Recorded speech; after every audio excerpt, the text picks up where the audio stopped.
and welcome to A Sunny Book Nook. Today I'm going to be talking to you about all the books that I read in January. And in the month of January, I think I read 22 books, so it's gonna be a long video, so strap in, and I'm just gonna get started. So the first book I read was The Death of Vivek Oge by Akwaeke Emeze. This book is about the death of Vivek Oge and the aftermath, as well as the preceding events that lead up to it, and the community surrounding Vivek Oge, as well as the queer and trans issues involved in Vivek Oge's death. So I think that this book was a really intimate exploration of family and grief and trauma and what it's like to grow up in a really tight-knit community and hide your true identity from the people around you. This book is set in Nigeria, and it does a really interesting job of weaving a bunch of different characters' narratives together, from the mother of Vivek Oge to Vivek Oge's friends and family, and the intricate connections that are found within each of these characters' relationships to each other. I rated this book 4 stars. I thought that it was really good, and I totally understand why it's on the favorites lists of so many people from 2020, which is why I picked it up in the first place. I definitely wasn't disappointed. I think that the writing was really gorgeous, and I enjoyed this a lot. It just wasn't a 5-star read for me because it didn't hit me emotionally in the way that I think it impacted other people, which is unfortunate, but I still can objectively see that this is a really, really good book. The next book I read was I Hold a Wolf by Its Ears by Laura Vanden Berg. And this book, I think, is a short story collection with a bunch of kind of dark and mysterious and atmospheric short stories with very weird premises. I didn't get anything more from it than what I expected. I really wanted it to blow my mind, and it didn't really do that. There were some stories that were just disturbing a little bit, but not in any particularly gruesome ways. I rated this book 3 stars. The next book I read was my first 5-star book of the year, and it was totally unexpected too. This book was The Changeling by Victor Laval. This book is about a man who works as a bookseller, basically collecting old vintage books and selling them to other people. This man then gets entangled in some sort of magic because he marries a woman, they have a child, and one day the woman kills his child right in front of him. And things unravel from there. This is very much set in New York City, and it is super grounded in discussions about family and race and trauma and money. I think this book was so genius. It talked both about magic and the darkness and mysteriousness and lack of understanding people have of it, and weaves that with technology and privacy and technology, and people also don't really understand that at all either. This book is part family saga, part adventure novel, part mystery, and it incorporates sci-fi and fantasy into it so seamlessly, so beautifully, so gorgeously, and I think that you should definitely pick it up because this book would appeal to so many different people, I think. Whether you're a fantasy reader or if you typically read contemporary fiction, you need to read this because it is so good. It also made me want to throw away my phone and every piece of technology I've ever encountered, because there are some really creepy, stalkerish, and just very disturbing things that go on in this book. It's done in such an ingenious way, and it's so brilliant and stunning, and you need to pick it up. The next book I read was The Afterlife of Holly Chase by Cynthia Hand. This book is about this teenage girl who becomes the Scrooge, like in the Charles Dickens story, and the ghost of Christmas past, present, and future visits her, and she's like, yeah, right, because she's super snobby, she's very wealthy, she treats everyone around her like trash, she's lost her best friend, she's mean to everyone at her school, she's mean to the people who work in her house, she's just a very cruel, small-hearted person, and it's because her mother died of cancer a few years back, and she's dealing with the grief of that. But because she fails her Scrooge test, basically, she dies and wakes up and starts to work for this company called the Scrooge Project, where these people all work together to try to turn one person every year into a better person by doing the whole Ebenezer Scrooge thing with them. This book follows her as they pick a new person to be the Scrooge, and it's this teenage boy who's very similar to Holly, at least Holly's situation when she was a Scrooge. And she and this boy develop a little bit of a friendship, a little bit of a romance, and things go awry. This book was so good. What a wonderful YA retelling. It was magical, and it was sci-fi, and it was very young adult contemporary in all the best ways. I think that the romance in this book was annoying, but at the same time, the way that this book resolved, it was perfect. It was so good. The message of the story is beautiful, and I rated this book 4 stars. I thought that it was definitely a book that's worth the hype, and you should definitely pick it up if that sounds interesting to you. The next book I read in the month of January was No Exit by Taylor Adams. I read this book for my mystery thriller reading blog, which I'll link up in the cards, and this book was very hyped, and I was excited to pick it up for that reason. However, I did not enjoy it at all. I rated it 2 stars. I totally understand why people love this book and rate it like 4 stars and 5 stars, because it is super exciting and the twists and the turns are really interesting.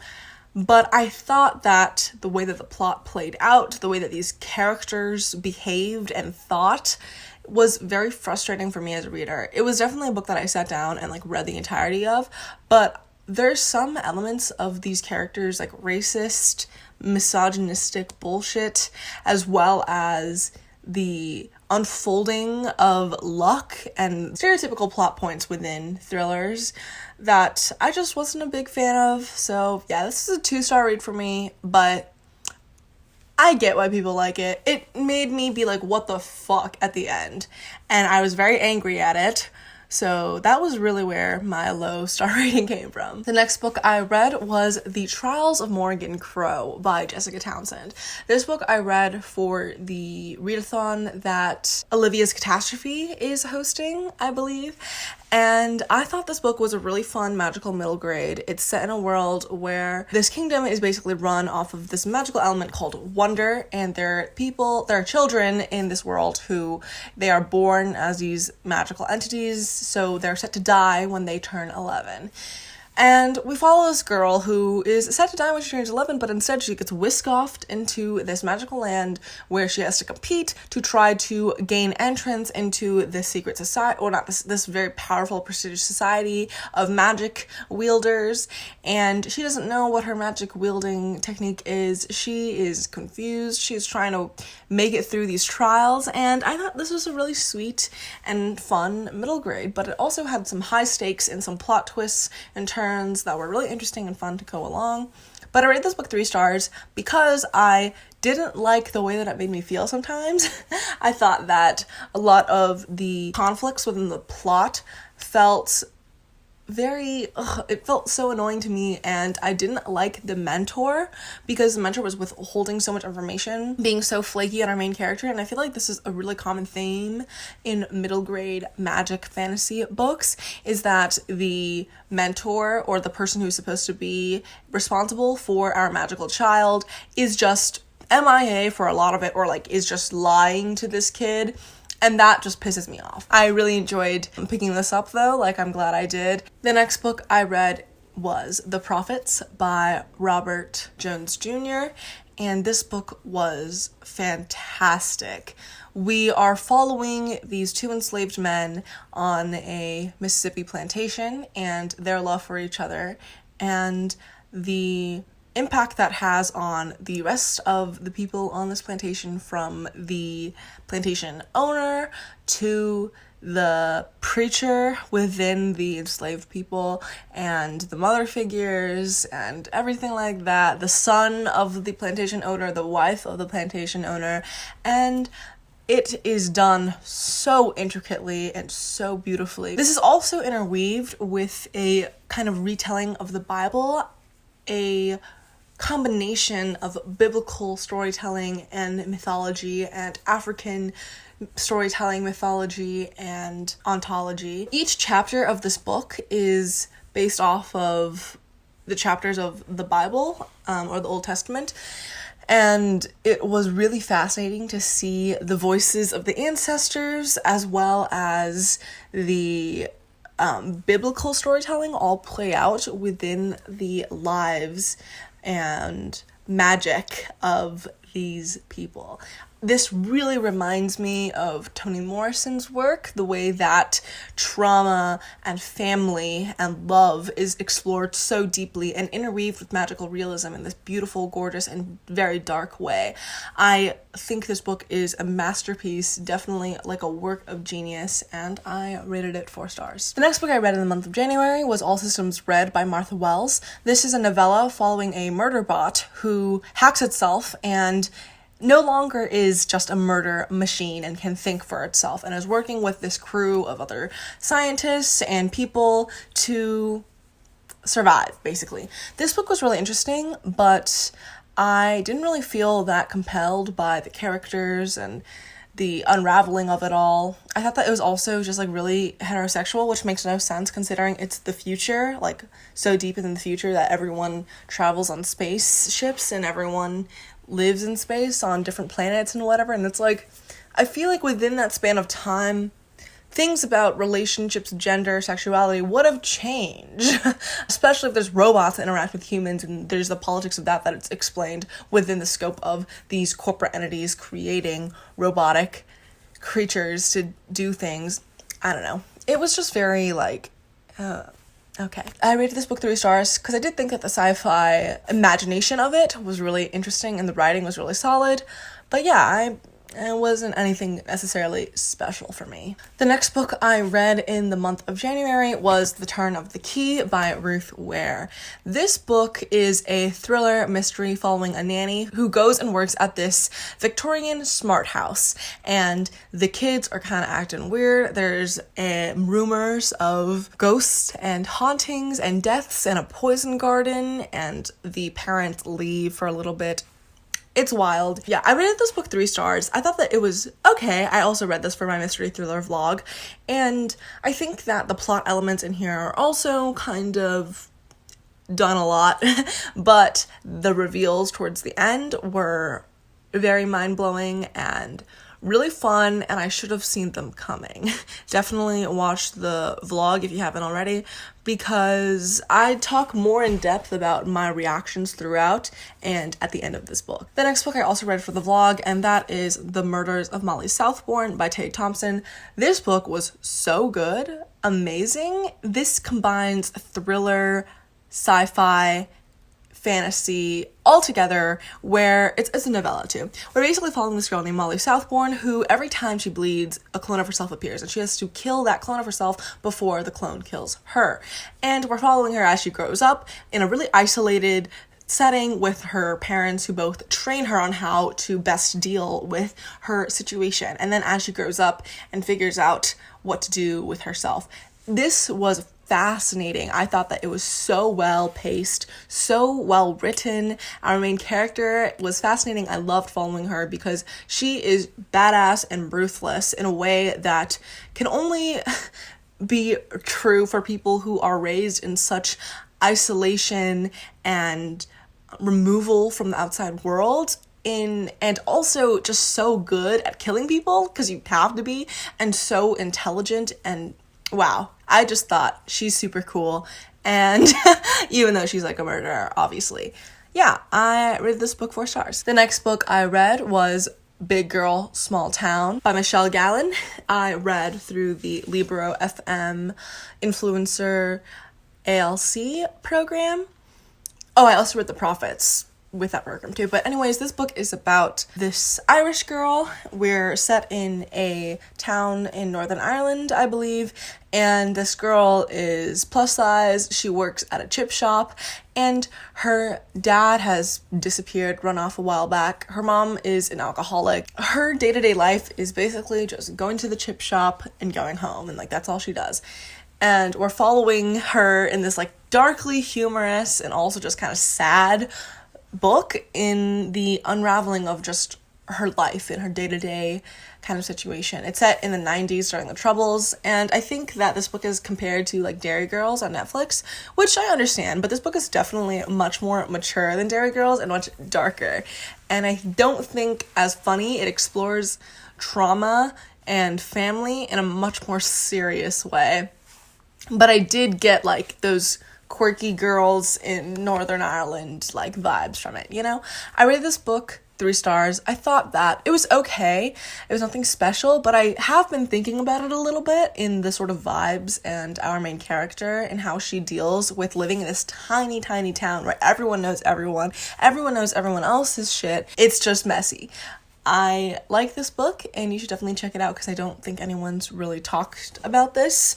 And I think that if you like literary fiction, if you like Otessa Moshfegh, if you liked Luster by Raven Lalani, if you like Sally Rooney, you should check this out because it's like similar kind of dark vibes as those writers. The next book I read was The Other Americans by Layla Alami. I also read this book for my mystery thriller reading vlog, and as you can see I tabbed it up because I think I was reading it with other people, and I enjoyed this. I thought that it was pretty intelligent, pretty well done. It explores the hit and run of this Moroccan immigrant man and the aftermath of his death from the different perspectives of people involved in his death, from his daughters to his wife to the witness to the cop that is involved in the case, everything. And it was very interesting. It tried to explore the concepts and the dynamics of race, class, and gender and being an immigrant in interesting ways, but it also humanizes the perspectives of people who enact those violences, and I think that it was interesting, but nothing mind-blowing. It kind of reminds me of like Celeste Ng's character studies and the way that she interweaves all these different characters together, but definitely not as good. Not as well crafted, not as well done, but I think that more people should read this because it's something that I think people would enjoy. I rated this book 3 stars. The next book I read was Wondersmith, The Calling of Morrigan Crow, because I really wanted to see what happened next in our Nevermore series. Sorry, I'm not sticking with the read-along, but I thought this book was okay. It kind of explores the plot aftermath after the reveals that we get in the first book, and I rated it 3 stars. It was fine. Middle grade fantasy. The next book I read in the month of January was In the Hall with the Knife by Diana Peter Freund, and this is a clue mystery, as it says there. And we're basically following these kids at a private boarding school. It's super elitist. It's set in somewhere on the northeast coast, and it's set during winter break, okay? There's a huge snowstorm and avalanche that surrounds the school. Basically, it's super icy, super snowy. No one can get in or out. There's no power, no ability to contact other people, and things go awry because all these kids who are now hiding out in this house on a hill are all stuck there when they realize that the headmaster has been murdered. So I think that this book was really interesting. All of the different characters are based off of the Clue game names, like Green and Scarlet and Mrs. White and Peacock and everything. It was interesting. But but I think that the first half of this book really was pretty slow. And by the last 1/3 of the book, things were picking up. So I think that the pacing of this was a bit off, but it was still pretty good. A really fun, light YA mystery thriller. And I'm excited to see where the rest of the series goes because some of the reveals at the end were really crazy. I rated this book 3 stars. Oh, I also read this for my mystery thriller reading vlog. I don't know if I said that. The next book I read in the month of January was Franklin and Luna Go to the Moon by Jen Campbell. This book is a children's book, obviously. It's a picture book, and it is so lovely and charming and beautiful. I did not read this book because it's a kid's book, and I think that the illustrations here, just wow. So gorgeous, so lovely. Very cute. Definitely read this if you're looking for some kids lit. The next book I read was The Inheritance Games by Jennifer Lynns Barnes. I also read this for my mystery thriller reading vlog, and I rated this book 2 stars. I thought this book was kind of boring, very not well paced. Plot reveals and puzzle solving, not that fun, not that great. It was compared to Knives Out, I don't think it's that good. And the romance elements, frustrating. The family elements, also frustrating. Just very frustrating in general. Didn't like this. Not a fun YA mystery. The next book I read in the month of January was Your House Will Pay by Steph Cha. Also read this book in my mystery thriller reading vlog, and I rated this book 3 stars because I thought that it was trying to do a lot of things, but I don't think it did them necessarily really well. We are following the aftermath, like 20 years later, of the murder of a Black teenager, and her murderer being this Korean woman. And we're following the family of this Korean woman, specifically the daughters, and one daughter named Grace, who's very naive. And we're following the brother of the woman who was shot and murdered, and how their paths cross again after a crime unfolds in LA. So this book is definitely inspired by the LA riots, and at the end of the book, at the author's note, the author talks about this. But I don't know. This book presented us with a lot of themes and ideas and conflicts and characters. Explored it to a certain extent, but not in a satisfying way for me. I don't know. But I have really mixed feelings about this. I think it's good, but also, the discussion of anti-Blackness within Asian American communities, as well as what the Korean American community even looks like in LA, and the impact of police brutality on Black communities, and the burnout of activism and how that impacts people, as well as the way that narratives are shaped, especially on social media, about brutality and violence against Black people. The next book I read was They Never Learn by Lane Fargo. This book is about a English professor who murders rapists on her college campus. And she's a serial killer, so we're following that perspective. We're actually alternating between her point of view and this other girl's point of view, this first-year college student who has issues with her parents and her family, and she just feels like just a very timid person, and she gets into a weird relationship with her roommate and a weird relationship with this professor. This book talks about male power and abuse and violence and sexual violence and gender violence against girls and women, and the revenge plotline and the queer elements and the sapphic elements of the story, as well as the thriller elements. Oh, so good. I really, really enjoyed this book. I thought it was so fun, and I loved the twists. I loved the characterization of these relationships and these characters, and how basically every man in this book is shit, and how they are dealt with. Beautiful, wonderful. 4 stars. The next book I read was Franklin and Luna and the Book of Fairy Tales by Jen Campbell. This book, also gorgeous, lovely, beautiful. Our characters, Franklin and Luna, visit a fairy tale, and these characters from these fairy tales interact with them, and it's really fun and sweet and beautiful. The next book I read was The Extraordinaries by TJ Klune. This book gave me feelings. Lots of feelings. We're set in a world where there are these superheroes / supervillains called Extraordinaries, and they have these powers. Our main character is this teenage boy who is gay, and his dad is a cop, and he writes fan fiction about the Extraordinaries in his city. So there's a discussion of fan culture and fandom in this, but because his dad is a cop and his mother died in a freak accident years ago, he has a very high sense of self-preservation. And we're following Nick, our main character, and his little group of friends, his little gay group of friends, and the adventures they go up to, because Nick is like, I'm gonna be an extraordinary. But he is oblivious to the fact that his best friend is like in love with him, his best friend Seth, and also this boy that he was fooling around with, Owen, who's the son of this Burke, like this really big company, and he's kind of a dickwad, but they were like dating or whatever for a little bit. And this book was just an interesting exploration of like superhero culture and who's the hero, who's the villain. But what I didn't like about this book is our main character's just total obliviousness. Ugh, so frustrating. I just wanted to shake him.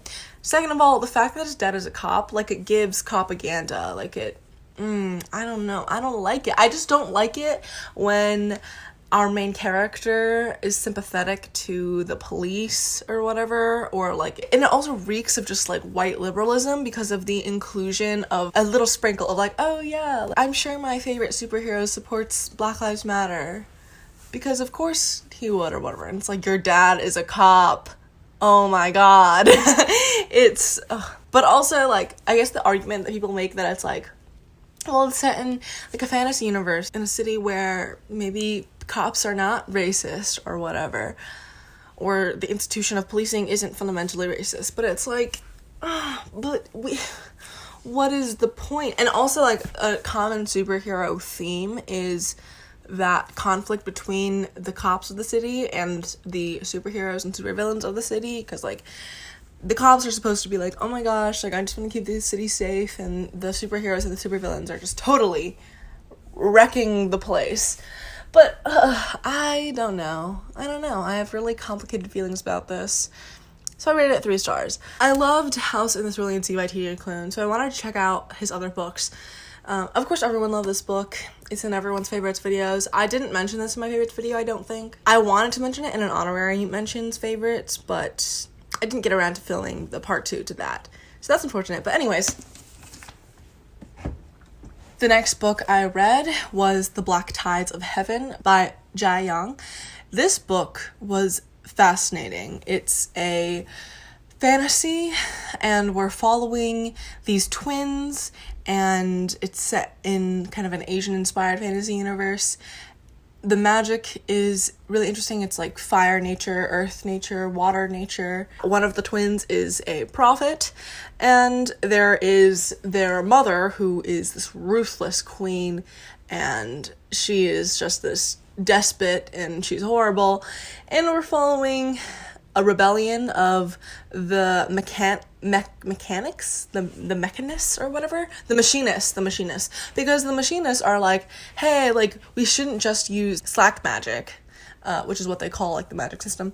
We shouldn't just use slack to control people and things, because that limits people with magic and people within the nobility and like the royal bloodline and whatever to being able to do these things. Instead, we should have technology, meaning like machinery, to be able to do those things for us. So we're going to develop a science and stuff for that.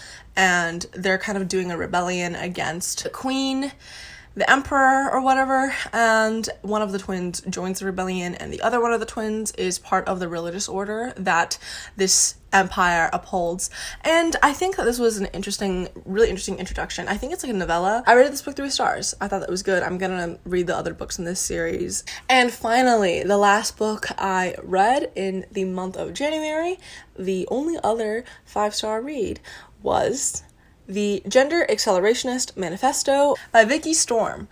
This book, oh my gosh, it's only like 30 pages long, and depending on the font and the sizing, it can even be only like 3 pages long or whatever, but it is genius. It connects gender, colonialism, capitalism, performative acts in this beautiful way. Oh my gosh, it is so good. It's very simple. It's definitely like cultural theory, but it's written in a way that's pretty accessible.